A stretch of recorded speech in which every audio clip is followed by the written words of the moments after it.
الحمد لله رب العالمين الصلاة والسلام على خاتم النبيين وعلى آله وصحبه أجمعين أما بعد فأعوذ بالله من الشيطان الرجيم بسم الله الرحمن الرحيم قال الله تعالى في سورة البقرة ولتجدنهم أحرص الناس على حياة ومن الذين أشركوا يود أحدهم لو يعمر ألف سنة وما هو بمزحزحه من العذاب أن يعمر واللہ بصیر بما یعملون۔ ترجمہ: بلکہ ان کو تم اور لوگوں سے زندگی کے کہیں حریص دیکھو گے، یہاں تک کہ مشرکوں سے بھی۔ ان میں سے ہر ایک یہی خواہش کرتا ہے کہ کاش وہ 1000 برس جیتا رہے، مگر اتنی لمبی عمر اس کو مل بھی جائے تو اسے عذاب سے تو نہیں چھڑا سکتی، اور جو کام یہ کرتے ہیں خدا ان کو دیکھ رہا ہے۔ اس آیت کے اندر اللہ سبحانہ و تعالی نے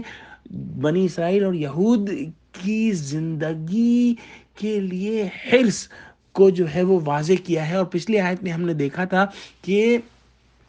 یہود جو ہیں وہ کبھی بھی موت کی آرزو نہیں کریں گے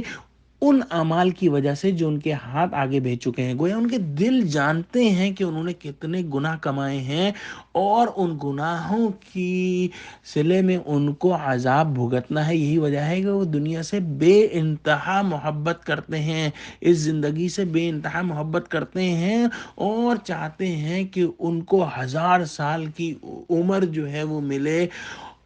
اور ان کی یہ حرص، ان کی یہ دنیا کی محبت سب لوگوں سے زیادہ ہے، یہاں تک کہ مشرکوں سے بھی زیادہ ہے۔ اور یہ بات سمجھ میں آتی ہے کہ مشرکوں سے کیسے ان کی دنیا کی زندگی کی محبت، دنیا کی محبت زیادہ ہے، کیونکہ یہودیوں کے پاس اللہ کے نے رسول بھیجے، کتابیں بھیجی، شریعت بھیجی، اور ان کو تمام ڈیٹیلز کے اندر ان نبیوں نے جو ہے جنت، جہنم، اچھے اعمال، برے اعمال کو پڑھایا، سکھایا، تو وہ جانتے ہیں یہ تمام چیزیں، اور وہ جانتے ہیں کہ انہوں نے اعمال کیسے کیے ہیں۔ اسی وجہ سے ڈرتے ہیں موت سے، اسی وجہ سے بہت زیادہ لمبی زندگی جینا چاہتے ہیں، جبکہ مشرکین کے پاس نہ تو کتاب تھی، نہ تو ان کے پاس شریعت تھی، نہ ان کے پاس رسول آئے، تو ان کے پاس یہ تمام ڈیٹیلز نہیں تھی جنت اور جہنم کی۔ یہی وجہ ہے کہ وہ جو ہے بہادری سے انہوں نے اپنے باطل معبودوں کے لیے مسلمانوں سے لڑا، اور مسلمانوں سے لڑ کر جو ہے انہوں نے اپنی جانیں جو ہیں وہ قربان کر دی اپنے باطل معبودوں اور باطل نظریات کے لیے۔ لیکن یہودیوں نے ایسا نہیں کرا۔ سورہ حشر کے اندر آتا ہے میوں ورائی جدر، یعنی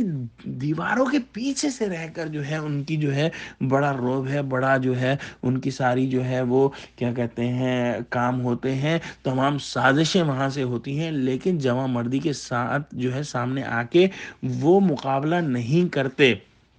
اس کے بعد ایک بات اور سمجھنے کی ہے کہ اتنی لمبی عمر مل بھی جائے تو اس کا فائدہ کیا ہے؟ جو ابلیس ہے، شیطان ہے، اس کو 1000 سال کی عمر ملی، لیکن اس کو بھی پتا ہے کہ ایک نہ ایک دن اس کو جو ہے ان تمام گناہوں کی وجہ سے عذاب کے اندر جانا ہوگا۔ اور یہی بات اللہ سبحانہ و تعالی نے سورہ جمعہ کے اندر آیت نمبر 8 کے اندر جو ہے اللہ سبحانہ و تعالی نے فرمائی ہے۔ اللہ سبحانہ و تعالی فرماتا ہے قل ان الموت الذي تفرون منه فانه ملاقيكم ثم تردون الى عالم الغيب والشهاده فينبئكم بما كنتم تعملون۔ کہہ دو موت جس سے تم گریز کرتے ہو وہ تو تمہارے سامنے آ کر رہے گی، پھر تم پوشیدہ اور ظاہر کے جاننے والے خدا کی طرف لوٹائے جاؤ گے، پھر جو کچھ تم کرتے ہو وہ سب تمہیں بتائے گا۔ گویا لمبی عمر جو ہے وہ کوئی فائدے مند نہیں ہے اگر اس کے اندر اعمال اچھے نہ ہوں، بلکہ ایک طرح سے نقصان دہ ہے لمبی عمر، کیونکہ جتنی لمبی عمر اس کی ہوگی اگر وہ گناہ گار ہے تو مزید گناہ کرے گا، مزید گناہ کمائے گا۔ تو آخر میں اللہ سبحانہ و تعالیٰ فرماتے ہیں واللہ بصیر بما یعملون، کہ جو کام یہ کرتے ہیں خدا ان کو دیکھ رہا ہے، کسی کو بتانے کی ضرورت نہیں، اللہ کو کسی اور چیز کی اللہ کو ضرورت نہیں ہے، وہ خود شاہد ہے، اللہ سبحانہ و تعالیٰ خود جانتا ہے ہر چیز کو۔ تو ہمیں کیا سبق اس آیت سے لینا ہے کہ ہمیں اللہ نے جو بھی عمر دی ہے اور اس کو ہمیں نیک اعمال کرنے کے اندر جو ہے وہ خرچ کرنا ہے، زیادہ سے زیادہ نیکیاں کمانی ہے، تاکہ جب ہماری موت کا وقت آئے تو ہم اللہ سبحانہ و تعالیٰ کی رحمت سے جنت میں داخل ہو جائیں، اور یہی ہمارا ٹارگٹ ہے۔ یا اللہ ہم سب کو جنتیوں میں داخل فرما، آمین۔ وآخر دعوانا الحمد للہ رب العالمین، والسلام علیکم ورحمۃ اللہ وبرکاتہ۔